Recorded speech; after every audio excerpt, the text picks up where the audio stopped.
Good morning, Skallywags, and welcome to the best never made. My name is Shpoo, and in case you have missed the last couple of weeks, we are right smack dab in the middle of talking about 2016's Halloween Returns. This unmade film was meant to be a recalibration for the Halloween franchise in an effort to kind of reintroduce audiences to Michael Myers. The movie starts just mere moments after the end of the 1978 original Halloween film. It explains that on that night, Michael killed 12 people, including Dr. Loomis and Laurie Strode. When we left off, we're now 10 years later. We're in 1988, 10 years after Michael's original killing spree. Michael has been on death row this entire time, and tonight is the night of his execution. Dr. Rogers, Sophia, which is Dr. Rogers' daughter, Noah, who is the son of Sheriff Hunt, and Sheriff Hunt, they're all here. Sophia and Noah both had to sneak in to view Michael's death because Noah needs closure, understandably. Sheriff Hunt, he's kind of hanging out with,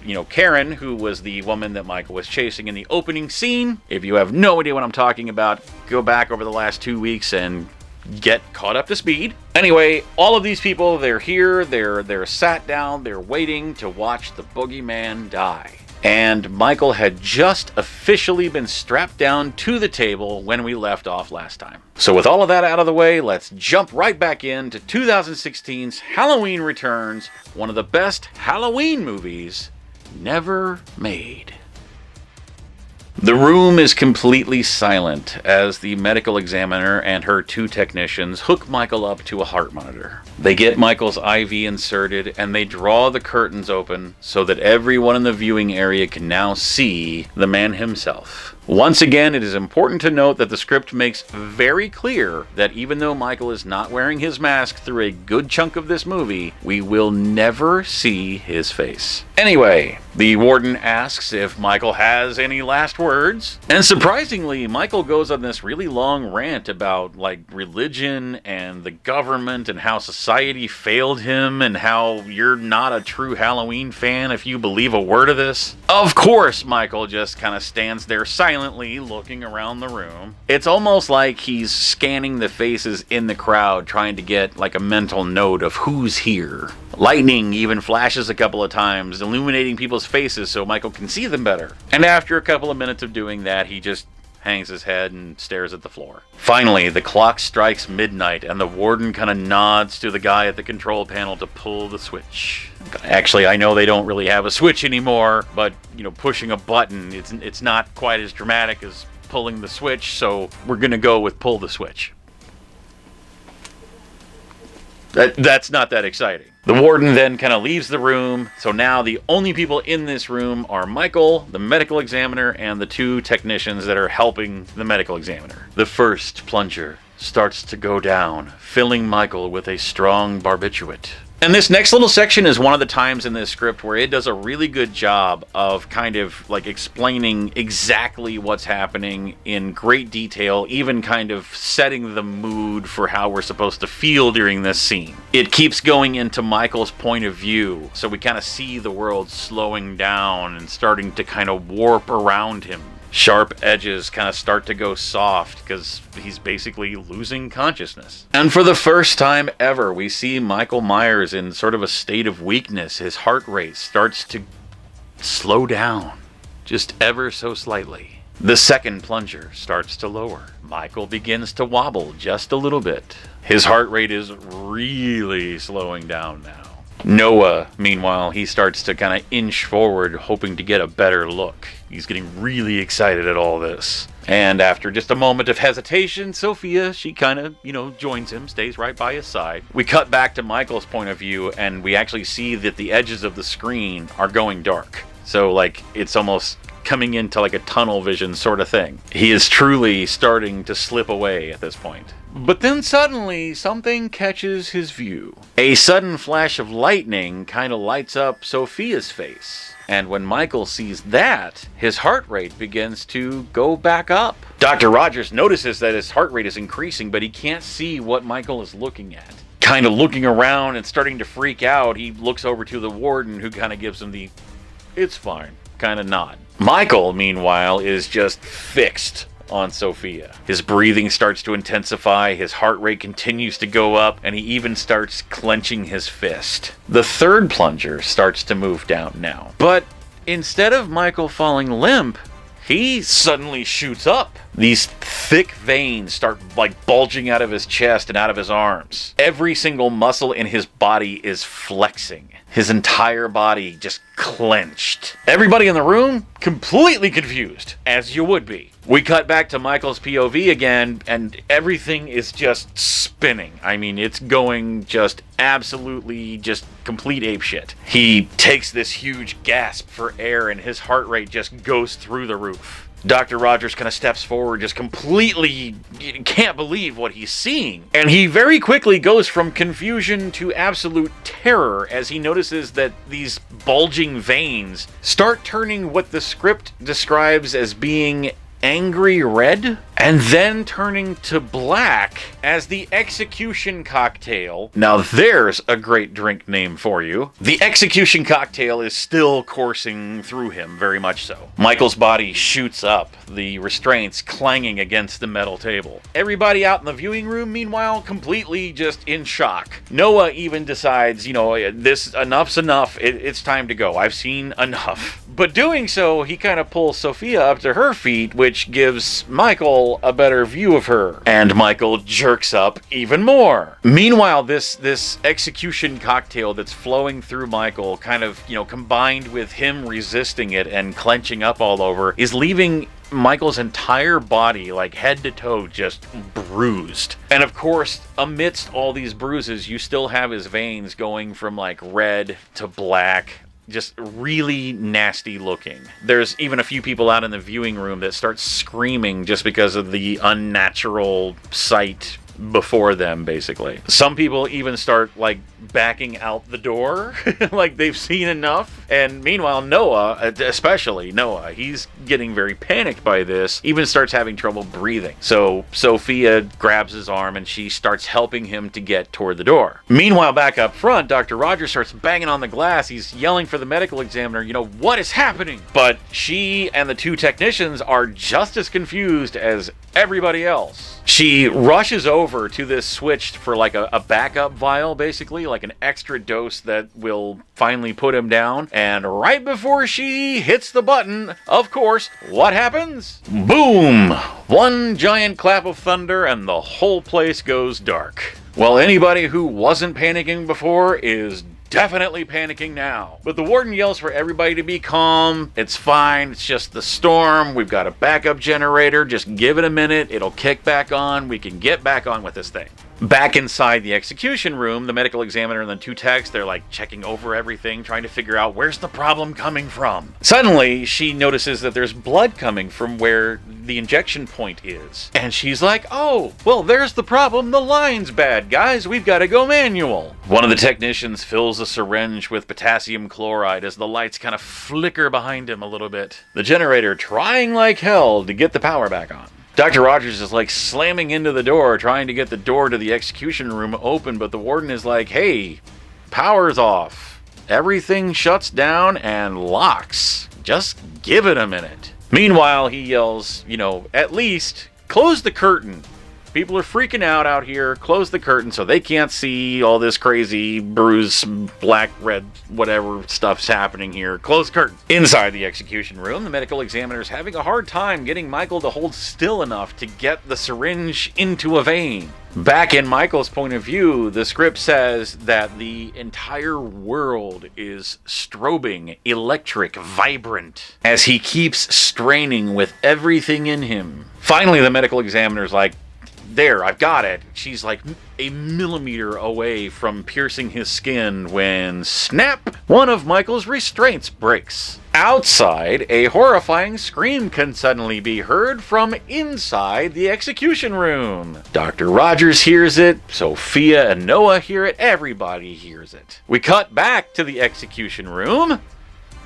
Wait for it. Just in time to see Michael twist the medical examiner's head around 180 degrees. Well, the technicians had just closed the curtain, so while they hear the screams, they can't see what's happening, but Dr. Rogers runs over and he's looking through this tiny little crack, just trying to see what's happening, but it's just out of his line of vision, but so he can't quite see it. Cut back to Michael as he picks up the syringe of the potassium chloride and shoves it into the eye of one of the technicians. And then as soon as that guy drops, he grabs a scalpel from somewhere and slashes the other one's throat. Cut back out to Dr. Rogers. He's still, trying to see through that one little tiny sliver of a crack when all of a sudden the medical examiner's body comes flying through the curtain and hits the glass right in front of Dr. Rogers, cracking the glass. At the exact same moment that happens, the lights kick back on, so everybody sees it. So now everyone is running and screaming for the door. Dr. Rogers, this whole time, he's been yelling, open the door, open the door. Well, now he starts screaming, don't open the door, you'll let Michael out. But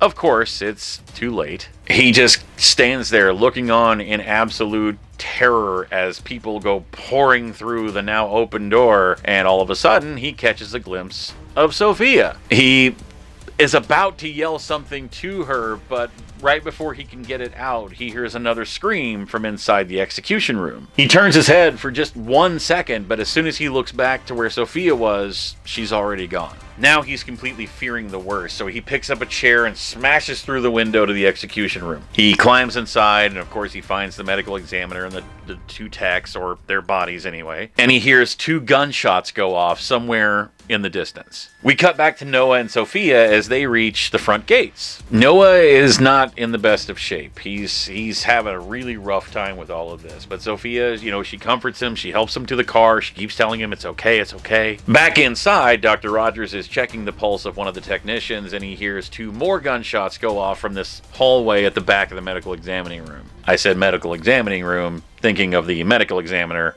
when I actually meant execution room. So I don't want to have to go back and retake that line, so we're moving forward. So Dr. Rogers heads down this hallway where he heard the gunshots from, and immediately he finds 2 dead guards and the warden, who has a big slash across his chest. He's still alive, and he's kind of laying there, he's quivering, and he just points in the direction that Michael went and says, go get the bastard. He starts hearing this alarm going off and seeing red lights flashing everywhere, and in the control room he sees all these monitors and notices that all of the cell doors are open, and all the inmates are just swarming out and attacking guards, and chaos is ensuing. So he is very obviously completely horrified. Really quickly, we jump back out to the front gate where we see there's a couple of guards that are standing there just, escorting people out, or, at least motioning them out, while a couple of more guards go running in with, riot gear and rifles in their hands. Cut back to Dr. Rogers, who's still in the control room, still looking at all the monitors, and he notices that tear gas gets fired into where all the inmates are, and they start scattering in every direction. So he picks up a gun from one of the murdered guards, and he runs off down the hallway looking for Michael. Almost right away, he runs into 3 more dead guards, and he kind of pauses for just a second when he hears a couple more gunshots go off in the distance, followed by a woman's scream. He kind of runs around the corner, and kind of sitting there in the middle of the hallway is Karen, why she went that direction instead of the direction that literally everyone else went, I will never understand, but okay. Dr. Rogers yells for her to get the hell out of there, but she's frozen in fear, basically, and it wouldn't have mattered anyway, because we see Michael step up behind her suddenly, grab her by the back of the neck, and lift her up off the ground. So now he's got Karen in one hand, and a knife that he picked up from somewhere in the other one. Dr. Rogers, yells for Michael, please, Michael, let her go. So Michael just drops her onto the knife, which is a wonderful kill. I love that one. And let's face it, dropping a Karen onto a knife is something we've all wanted to do at some point. Am I right? Sorry, I had to. Dr. Rogers lifts his gun and is about to shoot Michael, but Michael just drops Karen and runs around a corner really quick. So Dr. Rogers runs after him. He stops at Karen and he's checking on her. She's dying, but she's not dead just yet. And I don't know if Michael wants Dr. Rogers to chase him or what, but something happens here that I'm really confused about. But Dr. Rogers, he's sitting here, he's checking on Karen, and it says that there's a door right beside him with a window on it, and Michael suddenly slams his hand up against the glass. Is he trying to run away, or is he trying to be like, hey, come get me? I don't get it.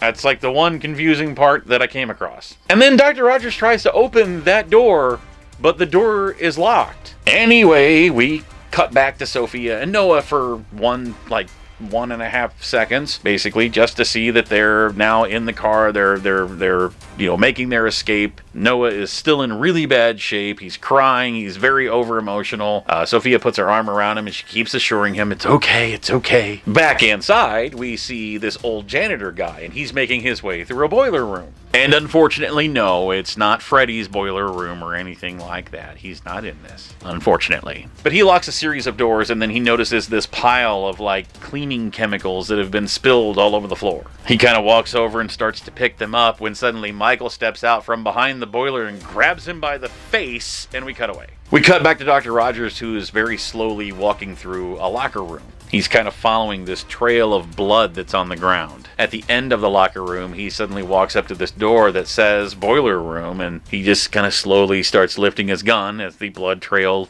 obviously leads into that room. Suddenly we get another shoulder grab jump scare. It's our second one of the movie. Dr. Rogers spins around, he sees Sheriff Hunt there, and he's like, where did Michael go? He kind of motions for the boiler room, and Sheriff Hunt takes the gun away from Dr. Rogers, tells him to stay out of his way, and he starts making his way toward the boiler room, but he only makes it a step or two before there's this huge chemical explosion that just sends him flying backwards. Dr. Rogers, he quickly rushes over just to make sure that he's okay, and suddenly we see this burning man kind of shambling out in the background. It's the janitor from before. He's still alive, but not for long. Suddenly, boom! The boiler explodes, sending Dr. Rogers to the ground. It's got smoke and fire just filling the room. So Dr. Rogers, he grabs Sheriff Hunt and he drags him out a side door out into the yard. Outside, the storm has now started. I guess I should have mentioned that a while ago because it started a while ago. So rain is just pouring down. And as soon as they get a safe distance away, Dr. Rogers kind of collapses next to Sheriff Hunt, and then he notices that the explosion has knocked a giant hole in the outside wall of the boiler room. He sees a couple of medical staff across the yard and yells for them to come over to help Sheriff Hunt.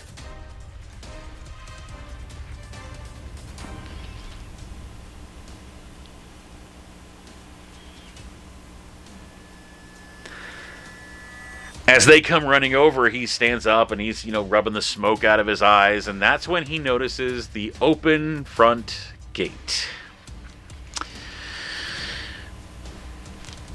He looks at the gate, looks back at the boiler room, looks at the gate, the boiler room, the gate, the boiler room, the gate, the boiler room. Realization suddenly sets in.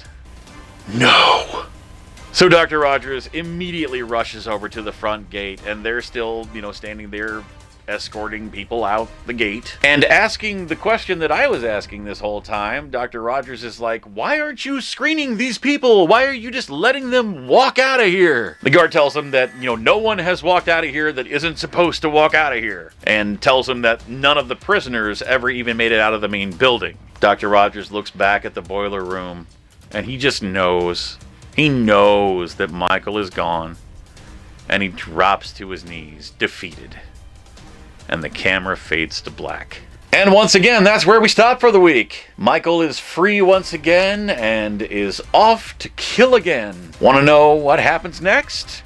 It's pretty good, let me tell you. Then you better push that subscribe button and come back next Wednesday so you don't miss out on the next exciting chapter of 2016's Halloween Returns, one of the best Halloween movies never made. In the meantime, be sure to follow us across all of our social media. We are on Facebook, Instagram, and Twitter. We do a collectible of the day on all three of those, so you can kind of get a little more familiar with the crap that's behind me. And as long as you're here before you step away, please do all the YouTube things. Comment, like, share, and most importantly, definitely subscribe. That way you do get to, pick things up next Wednesday when we do the next little segment of the script, or possibly the rest of it. I'm not entirely sure yet. We'll just have to wait and see. But we also have content here every Monday through Friday with a different kind of show every day. We do a unsolved mystery type show every Tuesday and Thursday. We do something called Mindless Drivel on Mondays, which is just sort of a free-floating whatever I happen to be thinking about today kind of thing. And we do Frivolous Facts on Friday, which is just entertaining, fun, useless information. So, little something for everybody. So, definitely subscribe and join us for all of that type of thing. And one last thing before you go, pop over to www.geekycool.com. It is your one-stop shop for all things nerd. Whether you want news, articles, opinion pieces, whatever. If you're into movies, comics, a nerd thing of any sort, it is on there somewhere. I mean, they got a category list like a mile long. A to Z, just anything you can think of, it's in there. They also do a live show every Tuesday evening. It's completely interactive, so definitely go and join in on the fun with that. I'm on there myself sometimes. You can also catch them on Facebook and here on YouTube as well. Again, it's www.geekycool.com. Go show some love and tell them Skallywags sent you. But that is going to do it for this episode of The Best Never Made. Once again, guys, definitely come back next Wednesday because this script is just absolutely insane and I don't want you to miss out on a single bit of it. We'll pick this up next Wednesday morning. We will see you then. So check us out tomorrow when we do another episode in a series of enigmatic events. And until then, thank you for watching.